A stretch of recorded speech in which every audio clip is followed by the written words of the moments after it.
Bản quyền thuộc về Trung tâm Không gian mạng Viettel. Kết thúc vụ ly hôn tốn không biết bao nhiêu giấy mực của báo giới và cộng đồng mạng, người ta chỉ tiếc ngẩn ngơ cho cả hai. Giọng đọc cung cấp bởi Tập đoàn Công nghiệp Viễn thông Quân đội Viettel. Nhưng cuối cùng ai là người được nhất trong câu chuyện, chẳng ai có thể nói được cho chắc. Rất nhiều người không vui khi câu chuyện Trung Nguyên đi đến hồi ngã ngũ. Bà Thảo ra về trong nước mắt ngậm ngùi và im lặng. Ông Vũ có thể hả hê khi có được toàn bộ cổ phần Trung Nguyên, đổi lại, ông không có quyền nuôi con. Cảm ơn bạn đã sử dụng dịch vụ của Trung tâm Không gian mạng Viettel. Bạn đang nghe tiếng nói nhân tạo từ Trung tâm Không gian mạng Viettel. Những người từng ngưỡng mộ hai người vì một mối tình đầy mơ mộng, cổ tích cũng phải chấp nhận một cái kết phũ phàng. Họ đã chia tay. Cảm ơn bạn đã sử dụng dịch vụ của Trung tâm Không gian mạng Viettel.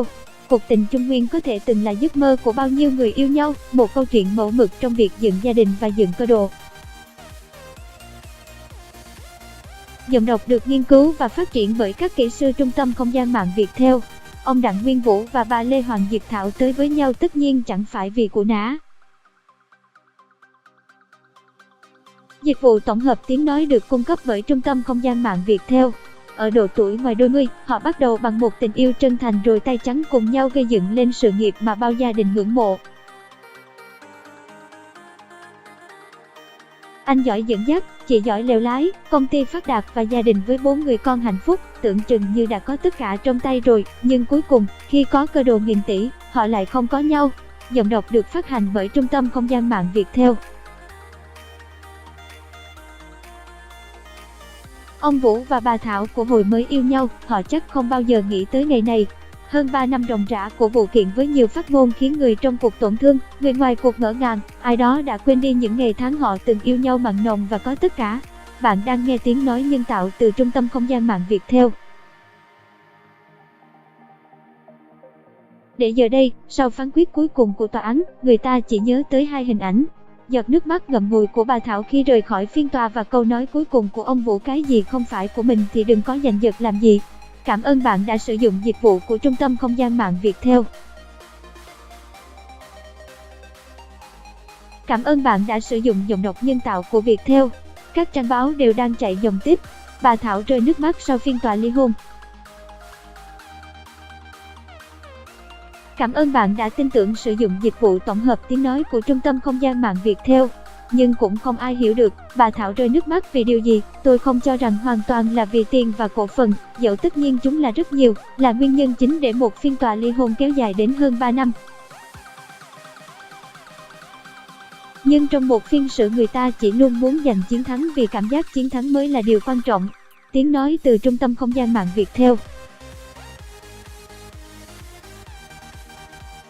40% tài sản không phải một con số nhỏ, khi 1% của cuộc ly hôn nghìn tỷ này đã đủ cho nhiều người sống sung túc cả đời, quyền nuôi con, bà Thảo đã có được. Bạn đang nghe giọng đọc phát hành bởi Trung tâm Không gian mạng Viettel. Vậy những giọt nước mắt đó rơi vì đâu? Vì cổ phần Trung Nguyên tuột khỏi tay hay vì tất cả mọi thứ? Một cơ đồ bà từng đồng cam cộng khổ xây dựng, một mối quan hệ đi lên từ sự đồng lòng đã đến hồi kết thúc. Dịch vụ tổng hợp tiếng nói được phát triển bởi Trung tâm Không gian mạng Viettel. Hơn ai hết, bà Thảo thấu hiểu nỗi đau khi tưởng chừng như đã có tất cả nhưng giờ chẳng còn gì. Bản quyền thuộc về Trung tâm Không gian mạng Viettel. Một câu chuyện tình đẹp được ghép thành từ nhiều mảnh ghép, thiếu một mảnh cũng thành thứ vá víu vô nghĩa. Cảm ơn bạn đã sử dụng giọng đọc nhân tạo của Trung tâm Không gian mạng Viettel. Dịch vụ tổng hợp tiếng nói được phát triển bởi Trung tâm Không gian mạng Viettel. Có lẽ với phán quyết nào của tòa, bà Thảo cũng sẽ ngậm ngùi trong im lặng vì chẳng có cái kết nào hoàn hảo cho một cuộc chia ly. Cảm ơn bạn đã tin tưởng sử dụng dịch vụ tổng hợp tiếng nói của Trung tâm Không gian mạng Viettel. Nếu theo dõi toàn bộ vụ kiện, ngoài con số nghìn tỷ của cuộc phân chia tài sản, dư luận hẳn cũng không quên được là những lời chua xót cặp vợ chồng Trung Nguyên dành cho nhau. Tiếng nói từ Trung tâm Không gian mạng Viettel. Nó khiến nhiều người giật mình nhận ra rằng trước những cái tôi cá nhân quá lớn, trước cái bóng của tiền và quyền lực, tình cảm gia đình hay bao thứ cảm xúc gây dựng bao năm cũng không thể dập tắt ngọn lửa trong lòng mỗi người. Bạn đang nghe giọng đọc phát hành bởi Trung tâm Không gian mạng Viettel. Tình yêu họ dành cho nhau đã từng khiến bao người phải thán phục. Họ đã cùng nhau đi qua được bao dông bão cuộc đời. Ấy thế rồi mà tình yêu đẹp như tấm gương để nhiều người soi vào mà học cũng tan tành. Bạn đang nghe tiếng nói nhân tạo từ Trung tâm Không gian mạng Viettel. Dịch vụ tổng hợp tiếng nói được cung cấp bởi Trung tâm Không gian mạng Viettel. Giọt nước mắt của bà Thảo chắc cũng trực rơi lâu lắm, nhưng trong khoảnh khắc cuối cùng này, bà biết mình không còn gì để mất và cũng chẳng còn gì để níu giữ. Không ai được trách và cũng chẳng ai có quyền phán xét bà Thảo hay ông Vũ, vì dù tốn bao giấy mực truyền thông thì họ vẫn mới là những người biết rõ nhất chân tướng sự việc. Cảm ơn bạn đã sử dụng dịch vụ của Trung tâm Không gian mạng Viettel. Cảm ơn bạn đã sử dụng dịch vụ của Trung tâm Không gian mạng Viettel. Có điều nhìn sự lặng lẽ của bà Thảo, người ta chỉ thấy buồn thôi. Không dưới một lần, ông Vũ đã nhắc tới câu nói này nhằm vào bà Thảo. Một lần nữa trong phiên tòa cuối cùng, khi mọi thứ kết thúc, ông Vũ lại lặp lại lời căn dặn. Nhiều người nói như một lời đay nghiến xoáy sâu vào bà Thảo. Cái gì không phải của mình thì đừng có giành giật làm gì. Cảm ơn bạn đã tin tưởng sử dụng dịch vụ tổng hợp tiếng nói của Trung tâm Không gian mạng Viettel. Dịch vụ tổng hợp tiếng nói được phát triển bởi Trung tâm Không gian mạng Viettel.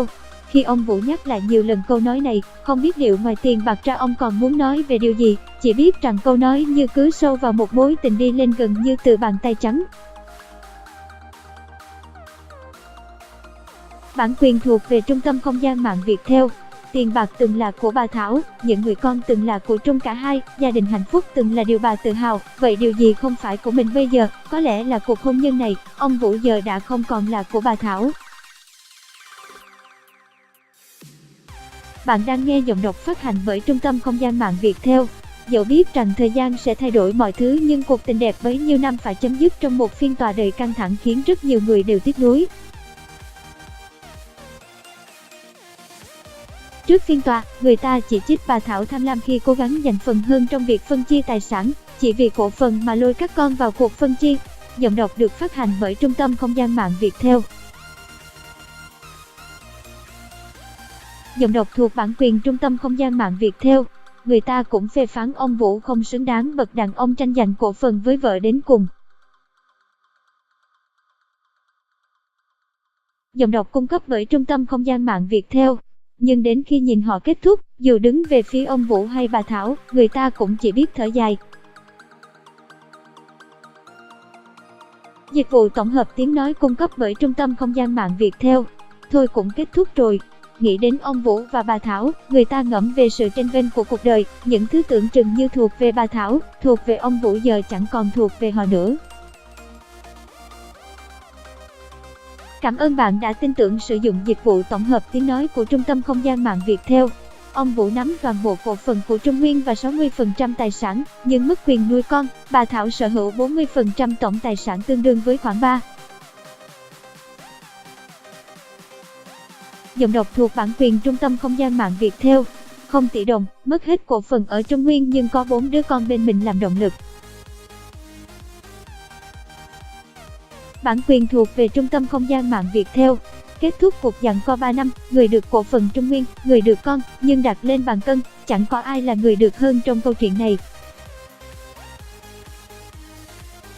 Bản quyền của Trung tâm Không gian mạng Viettel.